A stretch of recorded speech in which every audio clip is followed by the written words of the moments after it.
tous et bienvenue dans cette nouvelle vidéo YouTube. Aujourd'hui, dans cette nouvelle vidéo, on va apprendre du vocabulaire. Et oui, parce que le vocabulaire, c'est très important. Vous avez beau apprendre la grammaire, la conjugaison, toutes les règles importantes en anglais, si vous n'avez pas de vocabulaire, vous ne pouvez pas parler. Donc aujourd'hui, cette vidéo est dédiée au vocabulaire et le thème aujourd'hui, ça va être chez le médecin. Et oui, parce qu'on part tous en vacances, ça arrive d'avoir des petits soucis pendant les vacances, de devoir aller chez le médecin, mais comment parler avec le médecin si vous n'avez pas le vocabulaire dédié. Donc aujourd'hui, dans cette vidéo, on va apprendre 10 mots de vocabulaire que vous pouvez utiliser chez le médecin. Donc si toi aussi, tu as envie de savoir comment parler avec ton médecin en anglais, cette vidéo est faite pour toi. Donc assis-toi confortablement, prends bien un cahier, un stylo et c'est parti!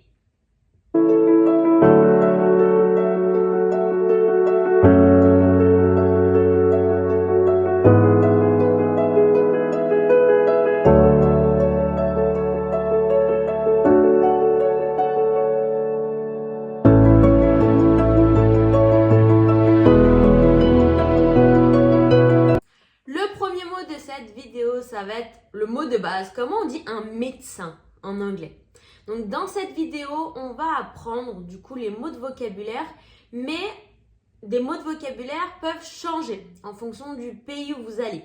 Donc en fonction des États-Unis, du Royaume-Uni et de l'Australie. On se rappelle que l'anglais, il est parlé surtout dans ces trois pays de base. Donc il faudra apprendre des mots de vocabulaire en fonction du pays que vous souhaitez. Si jamais vous partez par exemple en Asie, du coup, ça va être plus l'anglais australien qui sera appris. En Europe, on apprend, nous en France et dans toute l'Europe, l'anglais britannique, car nous sommes proches de l'Angleterre. Et en Amérique, on apprend du coup l'anglais des États-Unis. Donc en fonction du coup de l'anglais que vous voulez apprendre, pas besoin de noter tous les mots. Notez uniquement les mots que vous voulez utiliser, apprendre en fonction du pays et de la langue anglaise que vous voulez apprendre. Il n'y a pas beaucoup de différence, donc même si vous parlez un anglais américain et que vous allez du coup en Asie, on vous comprendra, il n'y a aucun souci. Il y a juste du coup des petits mots de vocabulaire qui vont changer, la prononciation des mots qui va changer et quelques expressions. Mais sinon, la base de l'anglais reste quand même la même en fonction de tous les pays. Donc, même si vous parlez un anglais américain et que vous voulez partir en Asie ou en Europe, on vous comprendra. Ok, donc notez vraiment uniquement les mots. Si vous voulez tous les noter, en soi, il n'y a aucun souci. Mais ça fait beaucoup plus de mots de vocabulaire du coup à apprendre. Donc vraiment, notez les mots de vocabulaire en fonction de l'anglais que vous voulez apprendre. Ok? Super. Alors, on commence par le premier mot qui est médecin. Comment on dit un médecin en anglais? Donc là, on va avoir deux mots différents. Le premier mot qui est utilisé uniquement aux États-Unis, c'est doctor. Donc celui-là, pas très compliqué. Un médecin, a doctor en anglais. Super. Le deuxième mot, du coup, celui-là est utilisé au Royaume-Uni et en Australie. Donc, le mot de base, c'est General Practitioner. Et pour faire du coup le raccourci, vous pouvez entendre GP. Donc, GP pour General Practitioner. Donc, du coup, qu'on traduirait en français, l'équivalent serait médecin généraliste ou un généraliste. Nous, en français, on peut dire un médecin ou un généraliste. Du coup, là, on dit a doctor aux États-Unis or a general practitioner au Royaume-Uni et en Australie. Par exemple, si je dis I need to book an appointment with a doctor. Je dois prendre un rendez-vous avec le médecin. Donc là, premier exemple, j'ai traduit médecin par doctor. Deuxième exemple, My general practitioner is very good at listening. Mon médecin généraliste est très à l'écoute. Donc là, deuxième exemple, j'ai remplacé du coup médecin par general practitioner. Et voilà donc pour le premier mot de vocabulaire. On continue maintenant avec le deuxième mot de vocabulaire qui est prescription. Donc prescription en français que je vais traduire par l'ordonnance. Donc quand vous allez voir un médecin, vous avez souvent besoin d'une ordonnance du médecin. So, une ordonnance, it's a prescription. Et celui-là, vous pouvez l'utiliser dans les 3 pays. Donc que ce soit les États-Unis, le Royaume-Uni ou alors l'Australie, ce mot-là, vous pouvez l'utiliser dans les 3 pays. On fait des exemples. Premier exemple, the doctor gave me a prescription for antibiotics. Le médecin m'a donné une ordonnance pour des antibiotiques. Donc là, attention, antibiotiques, ça s'écrit un petit peu de la même façon, mais la prononciation est différente. Antibiotics. Antibiotics. Attention ici à la prononciation des lettres. Deuxième exemple. You will need a prescription to get that medicine. Tu auras besoin d'une ordonnance pour obtenir ces médicaments. Donc là, on a un nouveau mot aussi, médicament, médecine. That medicine, ces médicaments. Donc là, en même temps, on voit du coup ordonnance, prescription, mais on a vu aussi antibiotiques, antibiotics, et médicaments, médecine. En même temps, on voit plusieurs autres mots. Donc, n'hésitez pas à les noter si jamais vous ne les connaissiez pas. Et voilà pour le deuxième mot. On continue avec le troisième. Pour le troisième mot, là, on a a cold or a flu. Donc là, on a 2 mots différents. A cold, un rhume, a flu, une grippe. Donc là, c'est 2 mots différents, mais j'ai décidé de les mettre ensemble parce que c'est des mots assez simples. A cold, un rhume, donc quand tu attrapes froid, forcément tu as un rhume, donc a cold, and a flu, la grippe. Ces mots-là, pareil, vous pouvez les utiliser dans les 3 pays, donc assez simple. Allez, on teste des exemples. Premier exemple, si je dis I think I've got the flu. I feel awful. Je crois que j'ai la grippe. Je me sens vraiment mal. Deuxième exemple. It's just the cold. It's not serious. C'est juste un rhume, rien de grave. Ok, donc là, j'ai bien traduit a cold par un rhume and a flu par la grippe. Parfait, on continue avec le numéro 4. Le numéro 4, pareil, là, j'en ai 2. Donc, j'ai fever pour la fièvre et temperature pour la température. Celui-là est transparent, mais c'est important de le savoir quand ils sont transparents aussi. Donc, fever, fièvre, temperature, température. Par exemple, si je dis She has a high fever. Elle a une forte fièvre. High fever, forte fièvre. Deuxième exemple. I think I have a temperature. Can you check? Une chose que j'ai oublié de vous dire aussi pour temperature, on va plus l'utiliser quand la température du coup est élevée. Donc là, par exemple, dans cette phrase, je pourrais le traduire par ma température est élevée, est-ce que tu peux regarder? Ou on peut aussi le traduire par de la fièvre. Je pense que j'ai de la fièvre, peux-tu vérifier? Finalement, quand la température elle est élevée, c'est que tu as de la fièvre. Ok, donc tu peux le traduire dans les 2 sens. I have temperature. C'est juste du coup la forme qui est différente. I think I have temperature. Can you check? Je pense que j'ai de la fièvre. Est-ce que tu peux vérifier? Ou alors, je pense que ma température est élevée. Est-ce que tu peux vérifier? Dans tous les cas, quand tu utilises le mot temperature, ça veut dire que ta température est élevée. Allez, on continue maintenant avec le numéro 5. Donc là, on en a plusieurs, du coup, en fonction de chaque pays. Donc le mot en français, c'est les urgences. On va commencer avec les États-Unis. Pour dire les urgences aux États-Unis, on va dire emergency room. Emergency room.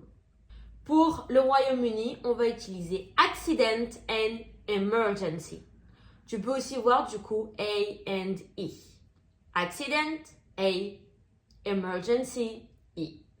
A and E, accident and emergency. Et pour l'Australie, on va voir du coup le mot emergency or emergency department. Tu peux voir les deux, ça dépend. Donc finalement, on garde le même mot de base qui est emergency, les urgences, mais en fonction du coup du pays, ça peut un petit peu changer. Mais dans la globalité, on comprend que dès qu'il y a marqué emergency, c'est qu'on parle des urgences.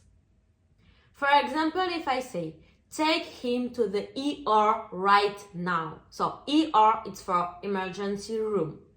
So take him to the ER right now. Amène-le aux urgences maintenant. C'est très urgent. Deuxième exemple, I waited 4 hours at the A&E. Accident and emergency. J'ai attendu 4 heures aux urgences. C'était très long.